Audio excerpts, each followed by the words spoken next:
Bonjour, c'est Ursule encore. On est le 10 juillet 2023. Alors, je viens sur la trompette aujourd'hui encore et je viens proclamer le retour de notre Seigneur Jésus-Christ. Amen et alléluia. Soyons tous bénis. Soyons remplis de sa joie. Soyons persévérants en tout temps. Amen. Les yeux fixés sur notre Seigneur Jésus. Amen. Alors, est-ce possible de fuir l'ombre de ce monde-ci? Amen. Est-ce possible de fuir l'ombre de notre monde? Alors, dans 4 Esdras, au verset 23, attendez, au verset 33, voilà ce que Esdras dit. Le 4 Esdras se trouve dans le livre de Tob, sinon vous pouvez trouver ça en ligne sur, si vous allez sur Wikipédia, vous allez, non, sur Internet, vous allez trouver ça en tapant, n'est-ce pas? Alors, 4 Esdras, chapitre 2, pardon, excusez-moi, 4 Esdras 2, le verset 33. Moi, Esdras, j'ai reçu du Seigneur au mont Horeb l'ordre d'aller vers Israël. Comme je venais à eux, ils m'ont repoussé et ils ont rejeté le commandement du Seigneur. C'est pourquoi je vous dis, nations qui écoutez et comprenez, attendez votre berger, il vous donnera le repos éternel, car il est tout proche, celui qui adviendra à la fin du monde.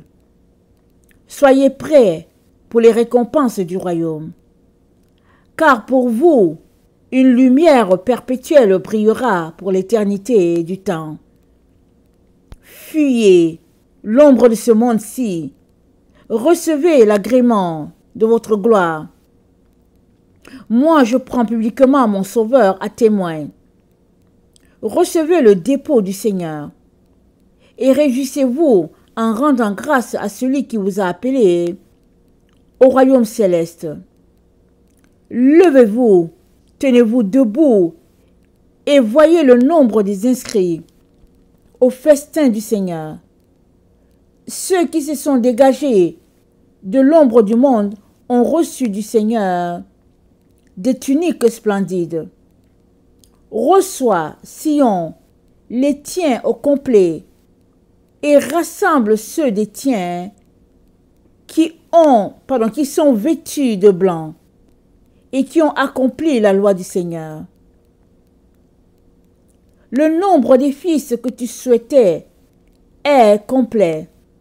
Fais appel au pouvoir du Seigneur pour que soit sanctifié ton peuple qui a été appelé dès le commencement. Amen.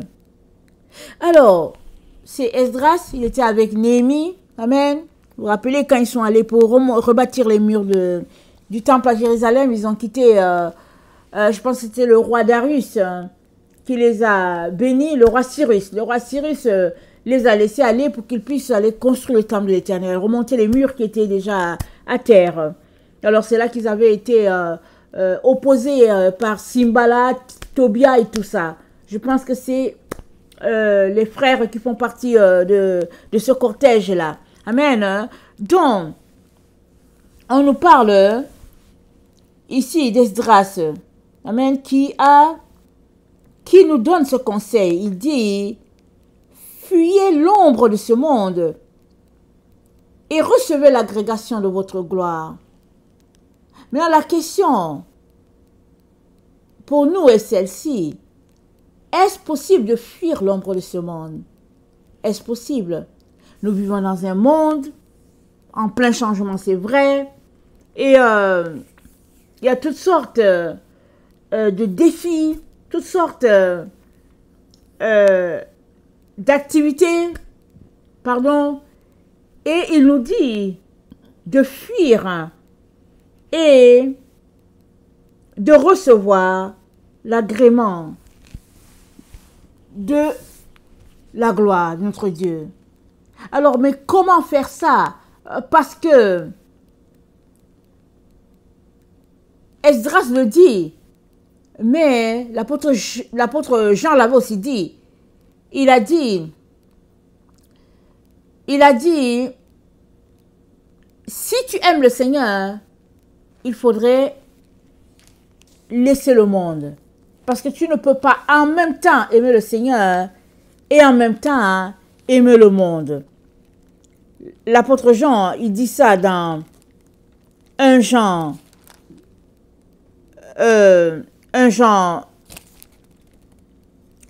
2, le verset 15, il dit, n'aimez point le monde, ni les choses qui sont dans le monde.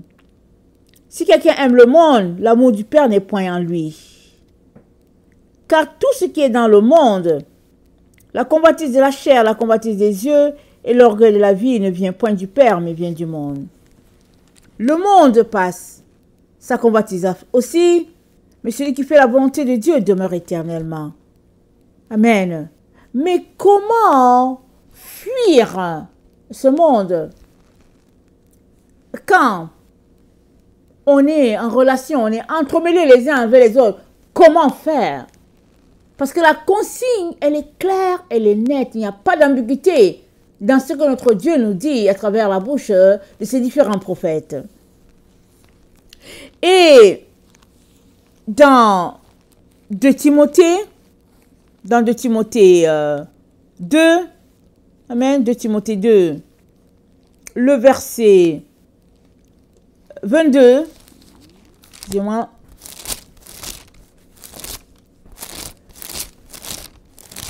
de Timothée 2, le verset 22,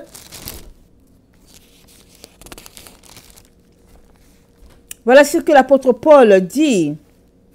Il dit, fuis les passions de la jeunesse et recherche la justice, la foi, la charité, la paix avec ceux qui invoquent le Seigneur d'un cœur pur.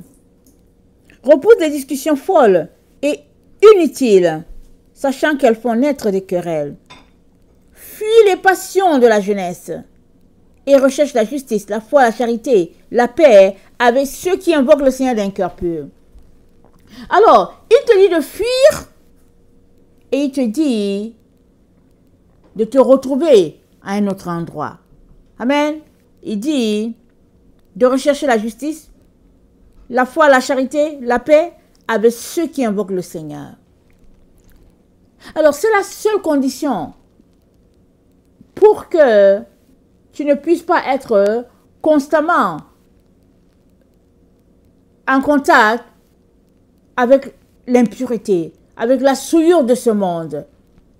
Alors, il t'encourage à fuir, à laisser les passions, la vie de ce monde et à te préserver pour le jour du Seigneur. Quand on lit ces passages-là, ces lignes-là, on peut se dire que ce n'est pas possible, ce n'est tout simplement pas possible. Mais une chose est sûre, Dieu ne peut pas nous dire de faire quelque chose si en partant, c'est impossible, il ne peut pas. S'il nous a dit de fuir, c'est parce qu'il sait que il a pourvu pour que cela soit possible. Alors, le premier élément pour réaliser ce conseil du Seigneur, se trouve au niveau de ta volonté. Si ta volonté ne veut pas faire quelque chose, tu vas justifier toute ton opposition. Mais si ta volonté veut faire quelque chose, tu vas briser les barrières pour pouvoir accomplir ce que Dieu te demande. Donc, tout part de ta volonté d'obéir à Dieu ou pas. Si la volonté est en accord, tout va se faire. Si la volonté n'est pas en accord, rien ne se fera.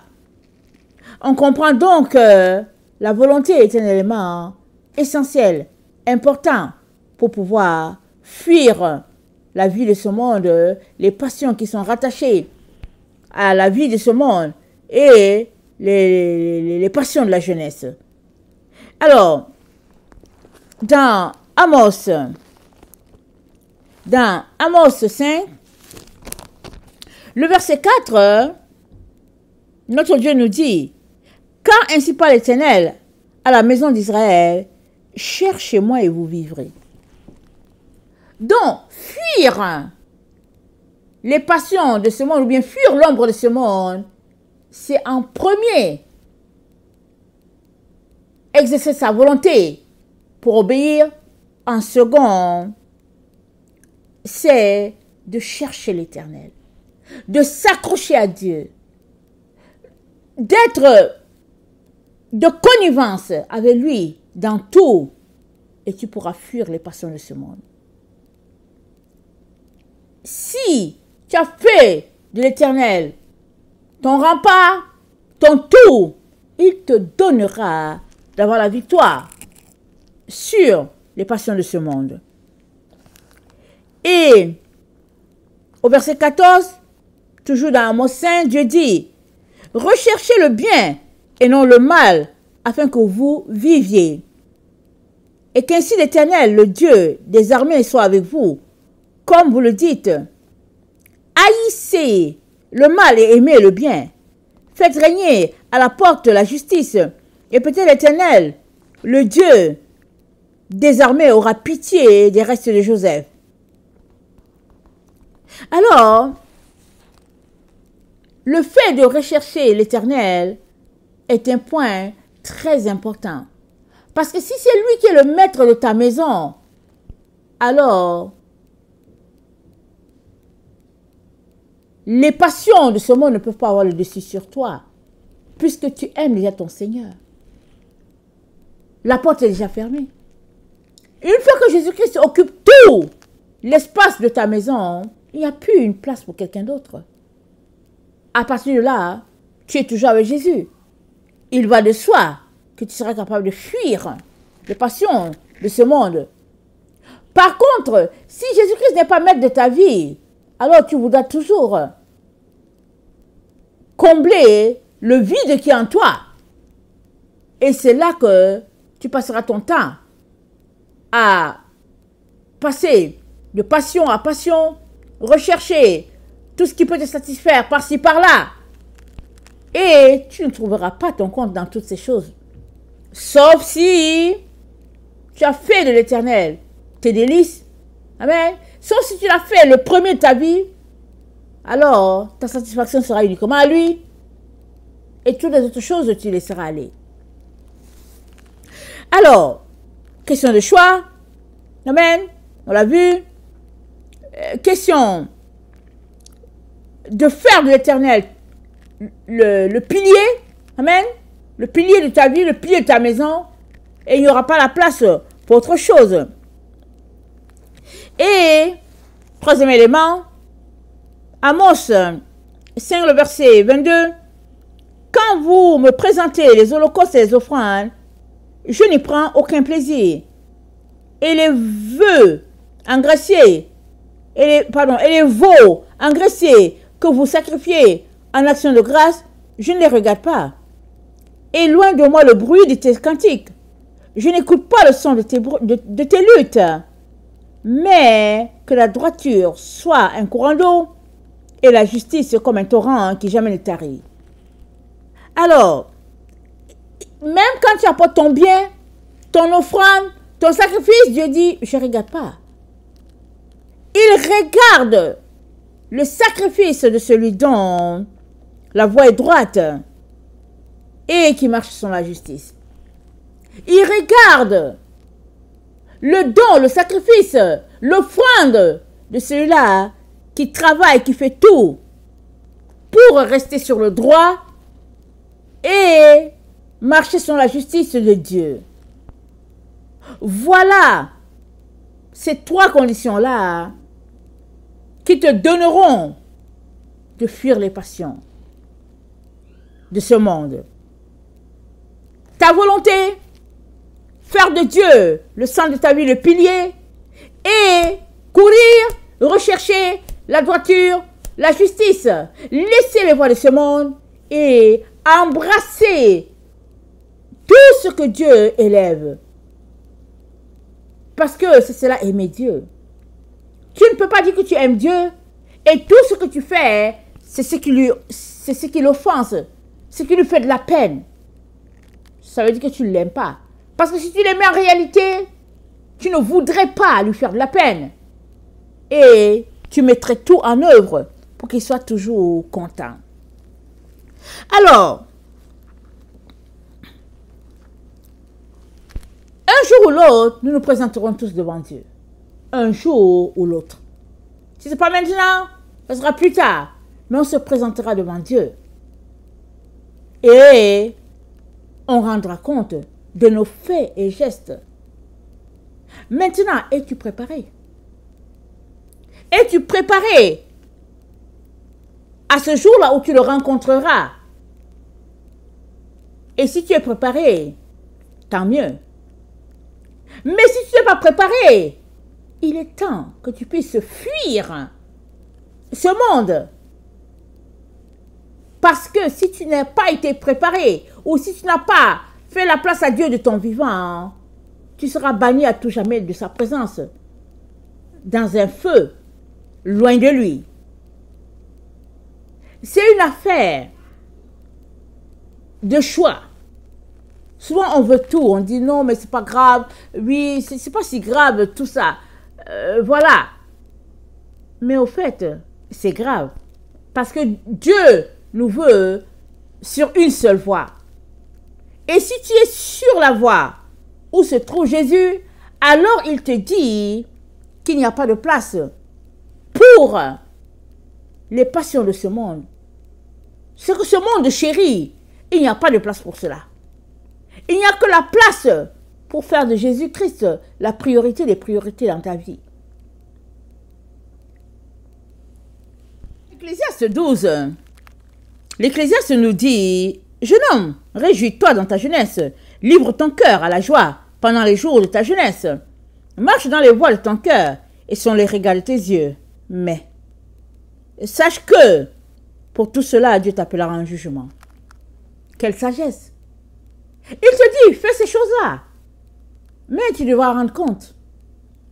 Pour chaque action que tu auras posée, sache que tu répondras de cela. Alors, il t'envoie la réflexion. Est-ce que cela vaut la peine? Que tu puisses t'éclater dans les voies de ce monde et te retrouver séparé de Dieu? Ou bien, qu'est-ce qui est mieux?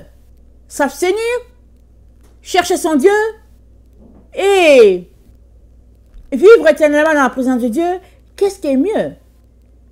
C'est ta décision qui déterminera la finalité de ta vie. Ta décision maintenant va déterminer ce qu'il en sera de toi demain. Donc avant de poser une action, réfléchis et réfléchis. Parce que le Dieu de ce monde a aveuglé l'intelligence de plusieurs. Si bien que le mal est appelé bien, le bien appelé mal. Quand Dieu nous présente les voies, ou bien ses voies, et qu'il nous demande de nous comporter de telle manière, plusieurs pensent que c'est de la brimade. Plusieurs refusent d'obéir. Mais pourquoi Dieu nous donne-t-il de tels conseils? C'est parce qu'il nous aime. Et il veut nous épargner les ténèbres. Il veut nous épargner une finalité séparée de Dieu. Voilà pourquoi il nous dit de fuir l'ombre de ce monde. Dans 2 Corinthiens 4, voilà ce que Paul nous dit. Au verset 3, il dit, si notre évangile est encore voilé, il est voilé pour ceux qui périssent.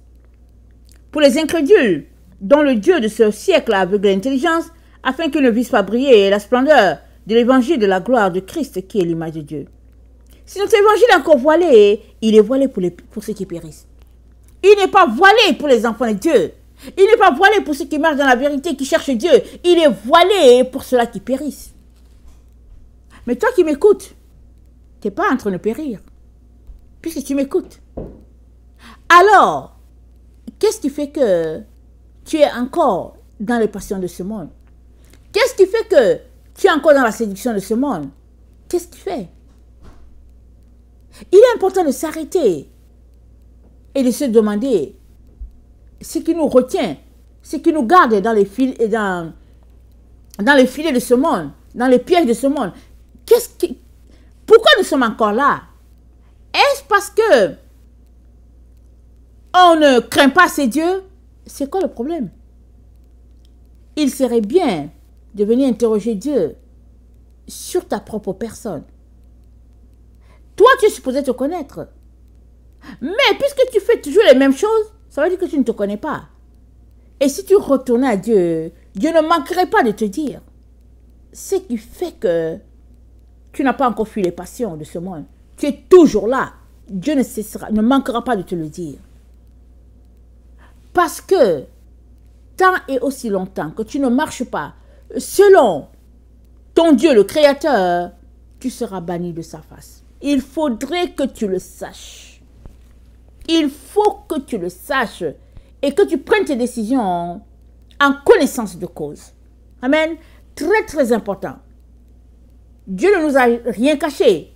Il dit les choses cachées sont à l'Éternel, les choses révélées sont à nous et à nos enfants. Il nous a révélé comment faire pour venir à lui. Il nous a révélé ce qui attend ce monde, parce que ce monde sera détruit par le feu. Il nous a révélé tout ce qui est à révéler, qu'un père peut révéler à ses enfants. Hein. Il nous a révélé tout ce qu'il y a et comment nous devons nous comporter.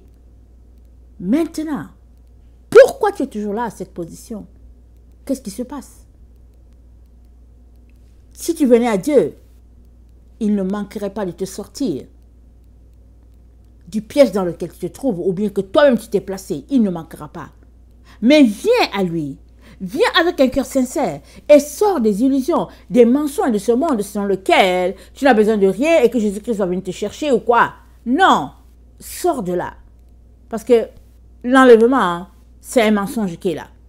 Sors de là. Et apprête-toi, amen, à recevoir ton Seigneur. Parce que ce n'est pas toi qui as enlevé pour aller dans sa direction. C'est lui qui vient plutôt dans ta direction, dans ton quotidien, pour voir comment tu gères ton temps, si tu lui obéis ou pas. Et ce n'est que là que tu auras ta récompense. Amen. Suivant ce que tu as fait ou ce que tu n'as pas fait. Je viens donc nous encourager, tous, sans exception, amen, à nous questionner sur la place que les passions de ce monde ont dans notre vie. Que ce soit la télévision, les Scrabble, les différents jeux de société, le sport, je ne sais pas quoi dire. Tout ce qui est passion dans ce monde-là. Interrogeons-nous quelle est la place qu'ils occupent et quelle est la place que Jésus-Christ occupe. Si nous sommes sincères et véridiques et que nous nous rendons compte que les passions de ce monde prennent plus de place et que nous crions à Jésus, il nous aidera.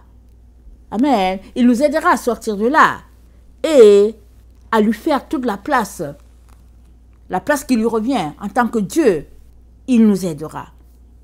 Mais il faudrait commencer, amen, par vouloir sortir de là, coûte que coûte, vaille que vaille, il faudrait sortir. Parce que si tu ne sors pas de là, tu es déjà jugé et ta place est tout simplement de l'autre côté, là où Dieu n'est pas. Et Dieu ne veut pas cela pour toi. Amen. Que le Seigneur bénisse sa parole. Maranatha, Jésus revient. Amen et alléluia. Soyons tous bénis. Amen.